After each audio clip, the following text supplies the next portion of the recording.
안녕하세요. IMQA 백엔드 개발자 최경훈입니다. IMQA 스택 서비스에 대한 간단한 소개와 이를 개선하기 위해 어떤 것들을 고민했는지, 또 스프링 리액티브를 도입하면서 겪은 과정들을 이야기합니다. IMQA에서는 스택 분석이라는 기능을 가지고 있습니다. 이 자리에서는 제품에 대한 디테일한 소개보다 기술적 이슈를 이해하기 위한 기능 설명만 간단히 드리겠습니다. 스택 분석은 애플리케이션 내에 컬스택 정보를 주기적으로 수집하여 특정 시점 컬스택 정보를 종합하여 제공하는 책임을 가지고 있습니다. 예를 들어 핸드폰에서 화면이 로딩되는 시점에 컬스택 정보를 확인하면 GUI 관련 함수와 이미지 라이브러리 함수들이 컬스택으로 보이게 됩니다. 해당 기능을 통해서 어떤 함수들이 성능을 저하시키고 있는지 확인할 수 있습니다.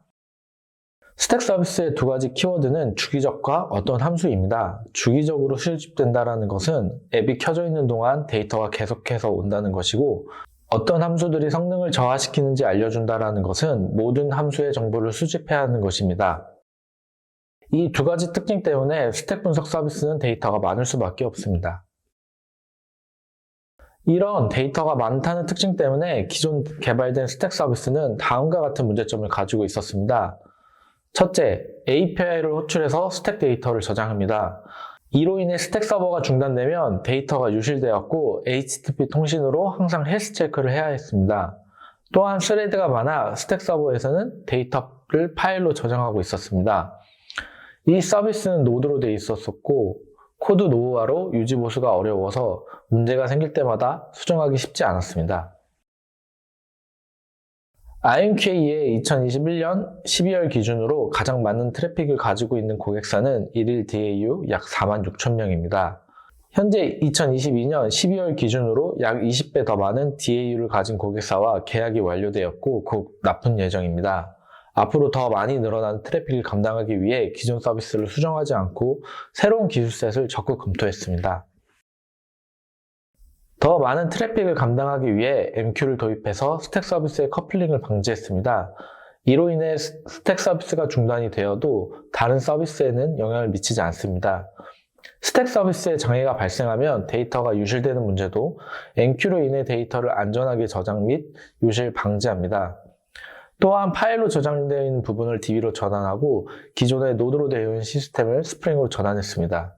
스프링을 도입할 때 스프링 MVC 대신 리액티브를 선택했습니다. 스프링 MVC는 요청 하나의 응답이 길어지게 되면 스레드 하나가 계속 붙잡히고 요청이 많아지면 많아질수록 스레드를 계속 밀리게 되면서 풀이 고갈되어 전체 시스템에 문제가 발생하게 됩니다. 물론 MVC에서도 서버 스펙이 좋다면 많은 트래픽을 감당할 수 있지만 해당 서비스는 고객에게 들어가는 제품도 있다 보니 제한된 리소스를 효율적으로 써야 하는 서비스에는 적합하지 않아 보였습니다. 그래서 스프링에서 제공하는 리액티브 스택을 선택했고 리액티브는 이런 문제점들을 해결해 줄 수 있었습니다. 스프링은 리액티브 지원을 공식적으로 해주고 있습니다. 논블로킹, 에이싱크로나이즈를 간단하게 알아보겠습니다. 동기 블로킹을 간단하게 설명하자면 클라이언트가 서버를 호출하고 블로킹 때문에 서버가 클라이언트의 제어를 가져가고 클라이언트는 반환값을 기다립니다. 이런 시스템은 요청이 수백 개 이상 들어올 때 성능에 문제가 생깁니다. 이 방식은 이전 작업이 완료되어야 다음 작업을 진행할 수 있었습니다.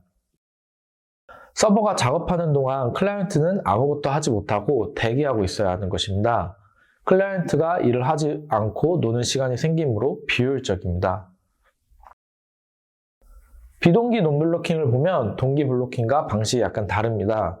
클라이언트가 서버를 호출하는 것까지는 같습니다. 서버가 제어를 가져가서 논블로킹 때문에 다시 클라이언트에게 반환합니다.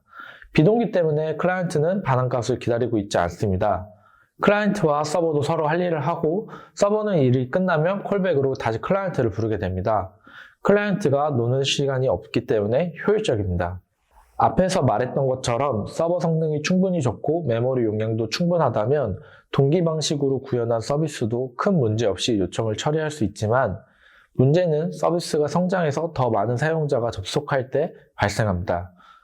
특히 동기 방식으로는 특정 시간대 혹은 갑자기 짧은 시간에 많은 사용자가 몰릴 때 이를 제대로 처리하기 어려울 수 있습니다.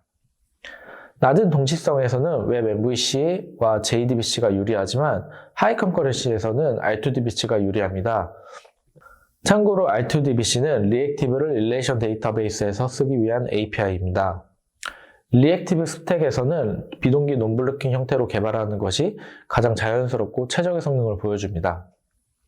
비동기 논블로킹은 과연 장점만 있을까 생각되지만 그렇지 않습니다. 비동기 방식의 아키텍처가 효과를 보기 위해서는 서비스의 스케일이 일정 규모 이상 커져야 합니다. 또한 이벤트 콜백이 처리되면서 요청을 따라가기 어렵고 이를 디버깅하기 굉장히 힘듭니다. 다음은 이벤트 루프입니다. 이벤트 루프는 프로그램에서 이벤트 또는 메시지를 기다리고 발송하는 프로그래밍 구조 또는 디자인 패턴입니다. 대표적으로 노드에서 해당 패턴을 쓰고 있습니다. 통상적으로 이벤트 기반 애플리케이션이 이벤트를 처리하는 방법은 두 가지가 있습니다. 첫 번째, 이벤트 리스너에 기반한 방법이고 이것은 대부분 UI 처리 프레임워크가 사용하는 방법입니다. 두 번째는 이벤트 큐에 이벤트를 등록하고 이벤트 루프가 이벤트 큐에 접근하여 처리하는 방법입니다. 첫 번째에 비해 복잡하지만 사용자 입장에서 더 간단히 사용하고 노드, 네티가 사용하는 방식입니다. 이벤트 루프가 지원하는 스레드 종류에 따라서 단일 스레드, 다중 스레드 루프로 나눠지는데 노드는 단일 스레드 이벤트 루프, 네티는 멀티 스레드 이벤트 루프입니다. 단일 스레드 이벤트 루프는 이벤트를 처리하는 스레드가 하나이고 이벤트가 발생하는 순서대로 수행합니다.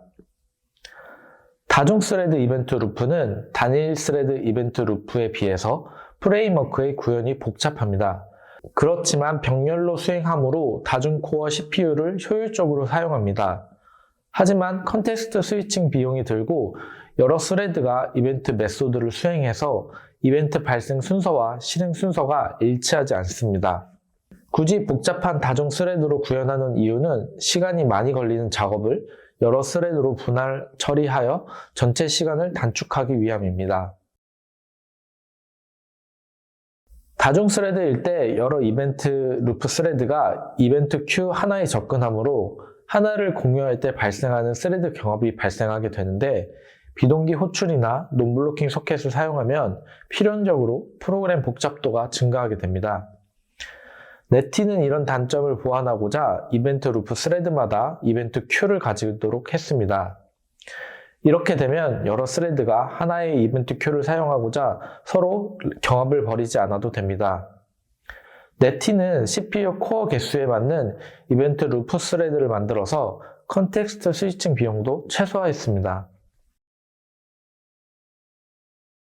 앞서 알아간 기반으로 처음 리액티브를 개발했을 때 예상보다 성능이 안 나왔습니다. 리액티브가 성능 때문에 나왔는데 느린 것을 이해할 수 없었습니다. 잘 모르고 써서 겪었던 시행착오들을 어떻게 해결했는지 나중에 리액티브를 공부하실 때 도움이 될 수 있는 부분들을 모아봤습니다. 데이터를 저장할 때 초기 버전 예시입니다. 콜스택으로 아이디를 찾고 찾아온 데이터가 없으면 콜스택을 저장하고 subscribe 합니다. 플럭스나 모노에서는 subscribe를 해야 데이터를 가져올 수 있습니다. 데이터가 있으면 플랫맵으로 들어가서 스택을 저장하고 subscribe 합니다. 아이디가 3개일 때 하나씩 subscribe 하게 됩니다. 언뜻 보면 맞는 코드 같이 보입니다. 하지만 모노 타입이 나올 때마다 subscribe를 읽어오는 것은 리액티브 하지 않고 동기식 프로그램이랑 다를 바가 없다고 생각됩니다. 리액티브를 리액티브답게 썼어야 했는데 그렇게 하지 못했습니다. 이를 개선하기 위해 머지 오퍼레이터를 사용했습니다. 다음은 머지 마블 다이어그램입니다. 그림을 보면 데이터를 먼저 끝난 순서대로 처리합니다. 다음 테스트 코드는 머지를 더 잘 이해하기 위한 코드입니다. 플럭스 인터벌은 해당 주기마다 실행하는 코드입니다. X는 50ms마다 실행되고 Y는 120ms마다 실행됩니다. 예상되는 결과값은 어떻게 될까요? 결과부터 말하자면 앞서 설명한 마블 다이어그램처럼 동작하게 됩니다. 테스트를 실행하고 50ms가 지나면 X에서 실행된 0값이 나오고 100ms가 지나면 X는 50ms마다 실행되기 때문에 또 X가 실행됩니다. 120ms가 지나면 그때부터 Y가 실행되고 다시 150ms가 되면 X가 실행됩니다. 해당 부분을 토대로 개선된 부분은 다음과 같습니다. 해당 로직을 굳이 바로바로 서브스크라이브 하지 않고 모노로 리턴한 다음 이걸 리스트에 쌓아두었다가 플럭스 머지로 실행했습니다. 세이브 준비가 끝난 모노 타입부터 서브스크라이브 하도록 적용했습니다. 좀 더 상세하게 그림으로 보자면 다음과 같습니다. 초기 방법은 모노 타입을 끝날 때마다 서브스크라이브 하는 반면에 개선된 방법은 먼저 끝난 순서대로 처리돼서 더 효율적입니다. 두 번째는 테이블에서 조회가 느린 부분입니다. 부하 테스트 시 3시간 동안 500만 건 정도 인서트가 되었고 DB 조회 시 시간이 오래 걸렸습니다. 하루는 괜찮아도 한 달, 1년 동안 동작 시 성능을 보장할 수 없었습니다.